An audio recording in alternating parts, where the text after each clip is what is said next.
shaking from head to toe, sprints out of the pastor's office, sees a little boy sitting there, and his little brother sitting there, grabs him by the hand and says, "Man, we got to get out of here. God is missing," and the pastor thinks we took him.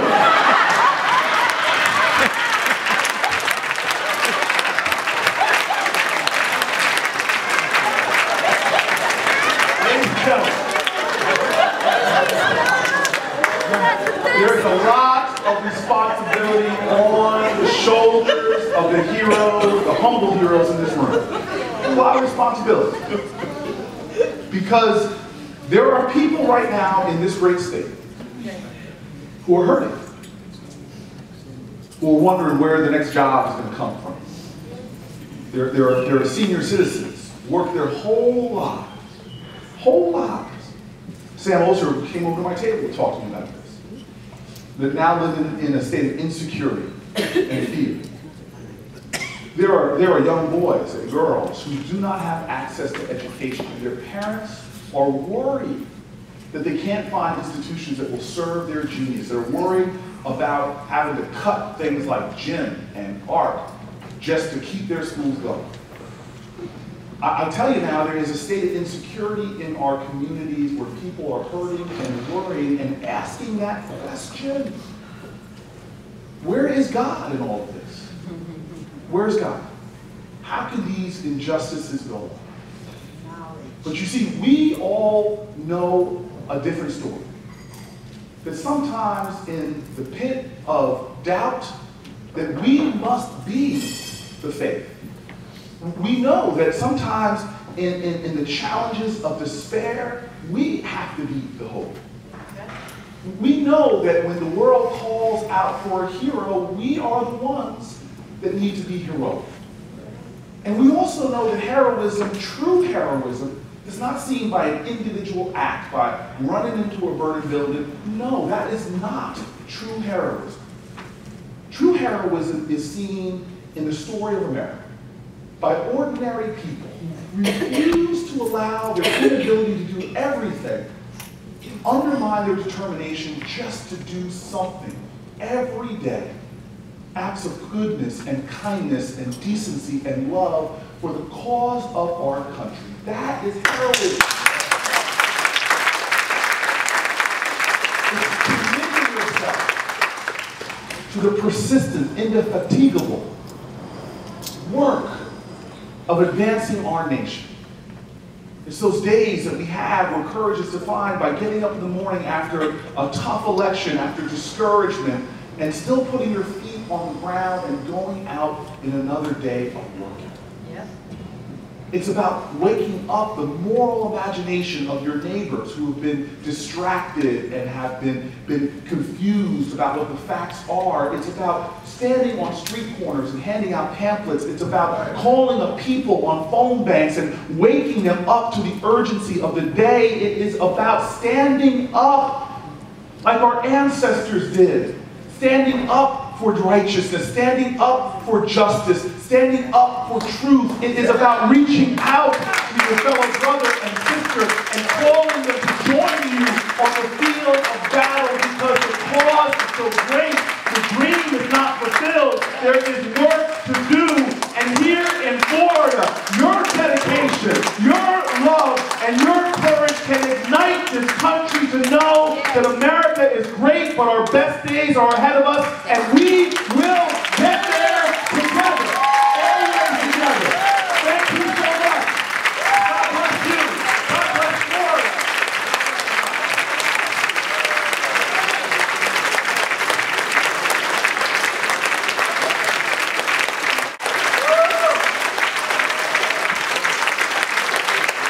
We cannot thank you enough, Mayor Booker. Mayor Booker made it become available to us to be here with us today. We cannot thank you enough. Now, we would like to thank you, however. Now, many of you may know that your nickname is Superman. And I'll bet you have a lot of capes. Right? I bet you already have a cape. But what I don't think you may not have are socks.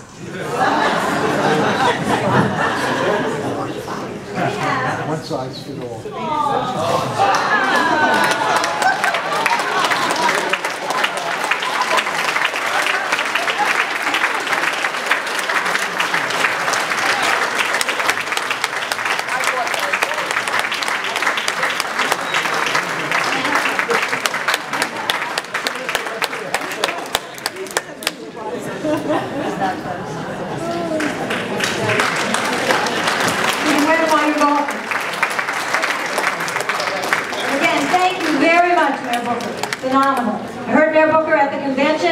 Democratic National Convention in Charlotte.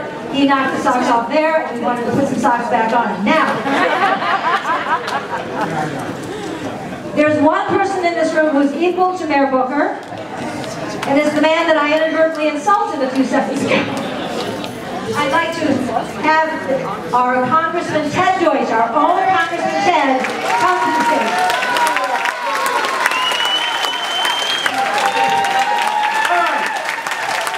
Take the pictures. I got some news for you. Mayor Booker, I want you to listen to this. Mayor Booker, as you can all understand, has enjoyed a well-deserved meteoric rise in this nation and in our political firmament. His is a start of what this country can be. The Reverend Virgil Smith took to the stage of the Lincoln Memorial after that I-am-a-dream speech. He gave the most important speech he ever gave in his life, and no one remembers it at all. I can tell you, it doesn't matter what I say in the next 3 minutes. No one will ever remember it.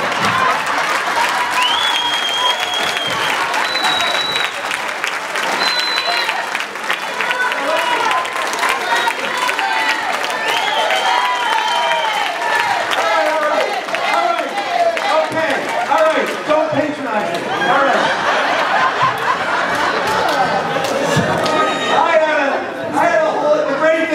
I had so much praise. I was going to heap upon Mayor Booker. I was going to talk about constituent service. A lot of the people in this room, an awful lot of you, have worked with our office. They work with Lois's office. They work with Patrick's office.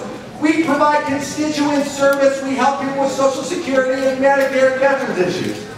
That guy, he's gone. Mayor Booker rescues stray dogs. Mayor Booker shovels people's sidewalks with his snow. And as you heard, and as the socks show, he ran into a burning building to rescue one. That is constituent service. You heard it. In fact, I got one more for you. Richard and Mayor here because I may see him later. My daughter told me. I said, you know, I'm going to this event. Cory Booker is speaking. And she said, oh, do you know what he did? And I thought, I'm only going to speak after him. I don't really care. And she said, do you know that he helped somebody propose to his girlfriend on Twitter? You can hear this? Somebody tweeted, hey, Cory Booker, will you help me propose? Sure. So they went to it, and he took his girlfriend to a restaurant, and he said that he excused himself to use the restroom. He went in the other room and had this whole elaborate proposal set up, and then he had Mayor Booker call her at the table and invite her into the other room where this guy could propose to her. He's not only doing everything right in New York, he's bringing people together. He's making them happily married. Unbelievable. So, I should win now. Let me finish. I can't believe there are this many of you who stuck around for me.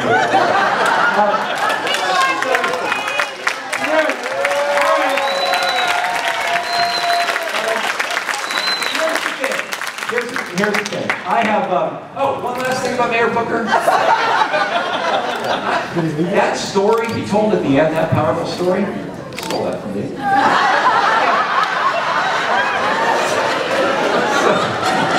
All right, here, let me finish. Now listen, let me try to wrap this whole thing together. Let me try to wrap this whole thing together like this. I was really disturbed by what he had to say, but I actually think that having grievances is necessary to get us, to cause us to get up off of the couch and go out. And if you think about what happened just 3 years ago, today, I get all choked up. 3 years ago today, the President signed the Affordable Care Act.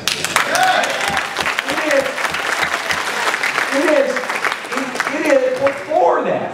And let's just remember, before that, if you were 23 years old and you graduated from college and you didn't have insurance, you were stuck. Now you can stay on your parents' insurance policy. Before that, if you were sick, the insurance company could just decide that it wasn't going to continue to pay for your coverage and they could cut it off. They can't do that.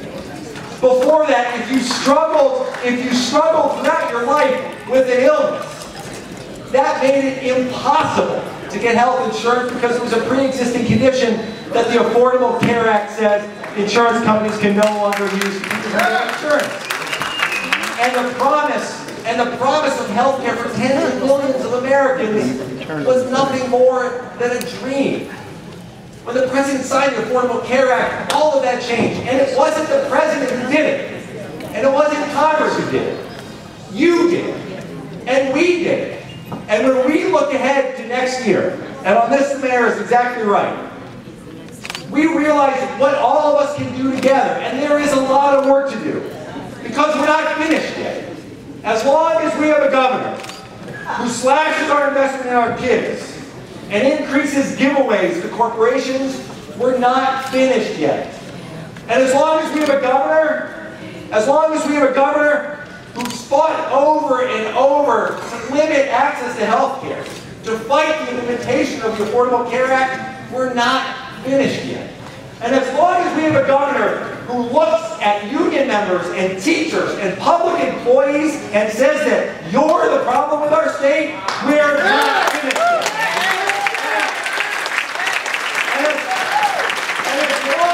And as long as we have a governor who thinks that taxpayer dollars should be used to pay for private schools, we're not finished yet. We have a governor who believes that he should make the decisions about a woman's health care instead of a woman making the decision for herself. We're not finished yet.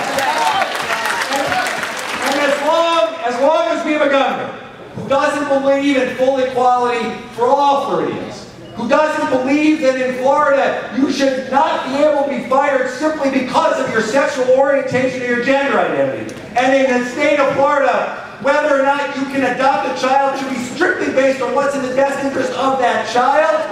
As long as that guy is our governor, we're not finished yet. And so finally, I'll finish with the most important thing that we have to focus on as we go through to next year's election. As long as we have a governor who wants to make it harder for people to vote, who wants, as all of our speakers have talked about, who wants to do away with and make sure we never bring back voting on the Sunday before the election, which is targeted, don't kid yourself, that is targeted first and foremost at suppressing African American turnout. We're not finished yet. And then we have a governor who looks at the voter rolls and says, here's a chance for us to get rid of thousands of eligible voters that we believe will vote Democratic if we allow them to vote. As long as that's our governor. We're not finished yet, but we weren't finished. It was all of you who pushed back against the governor and didn't let him go forward with that voter purge. It was all of you in this room working together who continue to stand up time and time again for the things that matter to us in our daily lives. And let me remind you, last year, it was the people in this room, turning out your friends, turning out your neighbors, making the phone calls and knocking on doors to make sure that we have a government at the federal level that continues to put the interests of American people first. We re-elected President Obama. We will defeat Rick Scott. I'm counting on you to do it. Join me. Thank you for